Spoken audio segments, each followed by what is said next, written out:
السلام علیکم۔ آج جمعرات ہے، فروری کی 9 تاریخ۔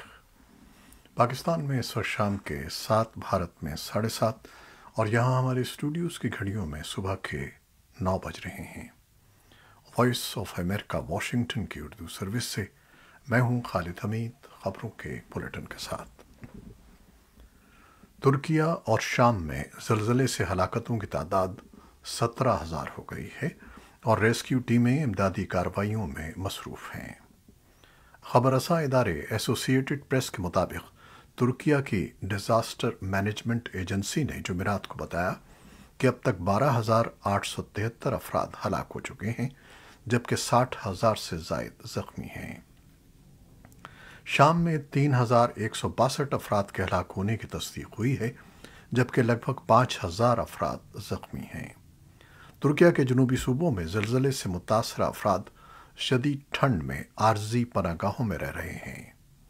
کئی افراد یہ شکایت کر رہے ہیں کہ ریسکیو اہلکاروں کے پاس ملبہ ہٹانے کے لیے درکار مشینری اور تجربہ نہیں ہے۔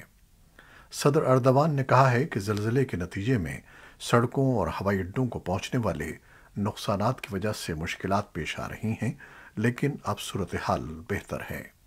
انہوں نے مزید کہا کہ ہمیں اب بھی ایندھن کے مسائل کا سامنا ہے اور امید ہے کہ اس پر جلد قابو پا لیں گے۔ ترکی کی سرحد پر واقع شامی باغیوں کے زیر کنٹرول ادلب کا علاقہ پیر کے روز آنے والے 2 مہلک زلزلوں سے بری طرح متاثر ہوا ہے۔ یہ خطہ پہلے ہی برسوں کی خانہ جنگی سے تباہ ہو چکا ہے اور امدادی ایجنسیوں کا کہنا ہے کہ بین الاقوامی امداد کی فوری ضرورت ہے۔ پاکستان کے وزیر خزانہ اسحاق ڈار نے اسلام آباد میں صحافیوں کو بتایا کہ آئی ایم ایف کے ساتھ بات چیت آخری دور میں ہے اور وہ ڈیل کو حتمی شکل دینے کے لیے جلد آئی ایم ایف مشن سے ملاقات کر رہے ہیں۔ دوسری جانب مختلف معاشی ماہرین اور تجزیہ کاروں کا بھی خیال ہے کہ پاکستان آئی ایم ایف کے ساتھ معاہدے کے قریب پہنچ چکا ہے اور حکومت آئی ایم ایف کو قرض کی نئی قسط جاری کرنے پر قائل کر چکی ہے، جس کے لیے معاہدے کے تحت پہلے طے پانے والے نکات پر عمل درآمد کا بھی وعدہ کر لیا گیا ہے۔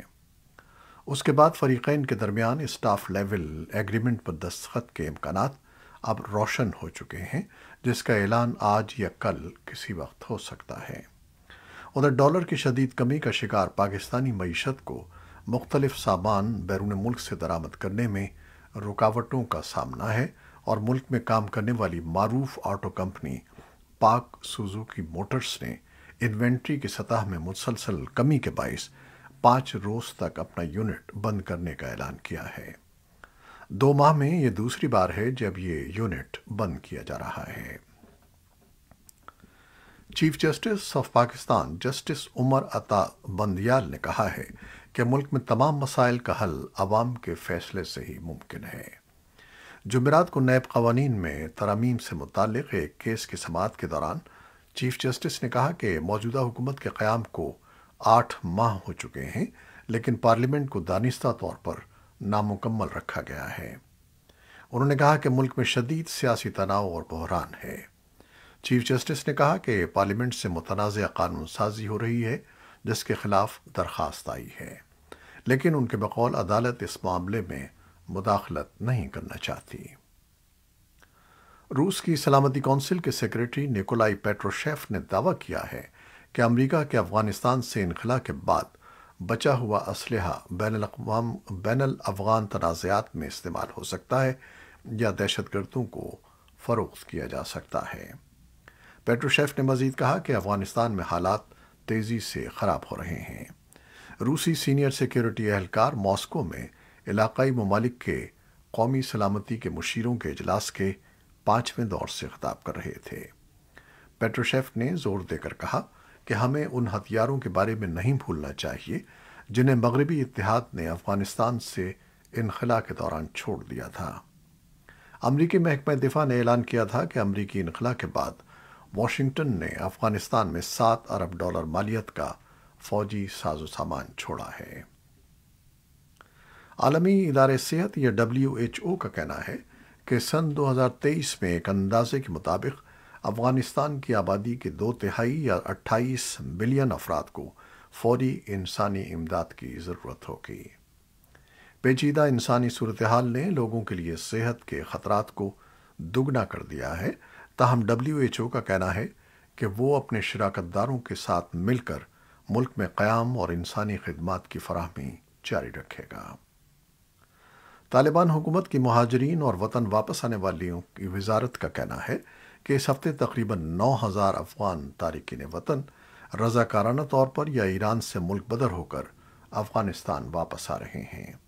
وزارت کے مطابق 5,000 سے زائد افراد کو صوبے نیمروز کے راستے اور 3,000 سے زائد کو اسلام قلعہ بندرگاہ کے ذریعے واپس لایا گیا ہے۔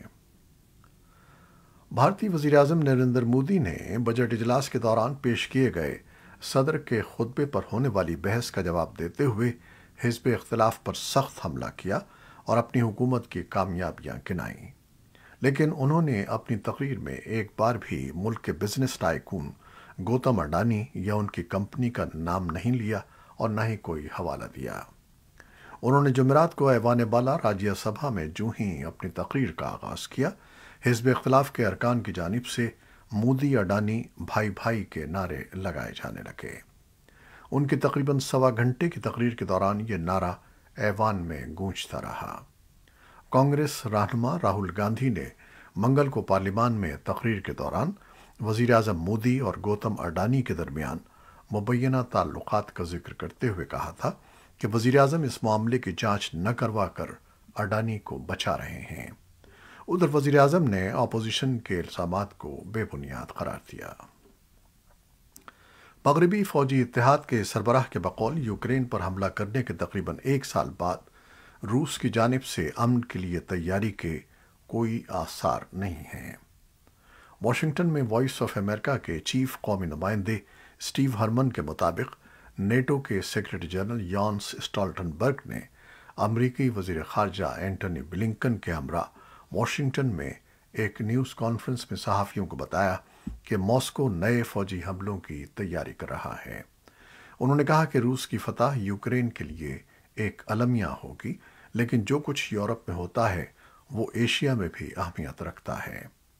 اسٹالٹنبرگ کا کہنا ہے کہ بیجنگ بغور جائزہ لے رہا ہے اور اس صورتحال سے جو سبق حاصل کر رہا ہے وہ اس کے مستقبل کے فیصلوں پر اثر انداز ہو سکتا ہے۔ نیٹو کے سربراہ نے یہ بھی کہا کہ چین شفافیت کے بغیر جوہری ہتھیاروں سمیت اپنی فوجی قوت میں کافی حد تک اضافہ کر رہا ہے۔ یوکرین کے صدر ولادیمیر زیلنسکی نے جمعرات کے روز یورپی پارلیمنٹ سے خطاب کیا۔ انہوں نے روس کے حملے کے خلاف جنگ میں مزید ہتھیاروں کے حصول کے لیے بات کی۔ صدر زیلنسکی کے اپنے جنگ زدہ ملک کے لیے یورپی یونین کی رکنیت پر بات چیت پر یورپی یونین کے رہنماؤں نے کھڑے ہو کر ان کا خیر مقدم کیا۔ زیلنسکی نے اپنے ملک کی مسلسل مدد پر یورپی یونین کے رہنماؤں کا شکریہ ادا کیا اور کہا کہ یوکرین جنگ سے فتح یاب ہو کر ابھرے گا اور یورپی یونین کا حصہ رہے گا۔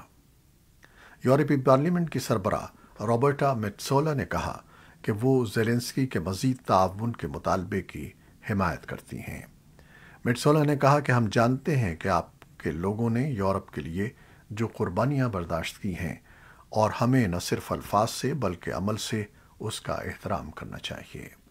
میٹسولا نے یورپی یونین کے رکن ممالک سے کارروائی کا مطالبہ کیا اور زیلنسکی سے کہا کہ آپ کو جیتنے کی ضرورت ہے اور اب یورپی یونین کے رکن ممالک کو اگلے قدم کے طور پر آپ کو طویل فاصلے کے نظام اور جیٹ طیارے فراہم کرنے پر غور کرنا چاہیے جن کی آپ کو اپنی آزادی کے تحفظ کے لیے ضرورت ہے۔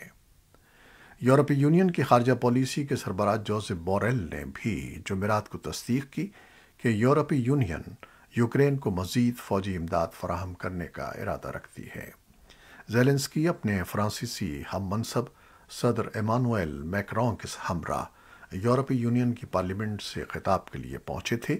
یوکرینی رہنما 3 ملکوں کے دورے پر ہیں، جس میں وہ روس کے حملے کا 1 سال مکمل ہونے پر یورپ میں اتحادیوں کی حمایت حاصل کرنے کی کوشش کر رہے ہیں۔ لندن کے دورے میں زیلنسکی نے بکنگم پیلس میں کنگ چارلس سے بھی ملاقات کی، جو روسی حملے کے آغاز کے بعد سے زیلنسکی کا بیرون ملک کا دوسرا دورہ تھا۔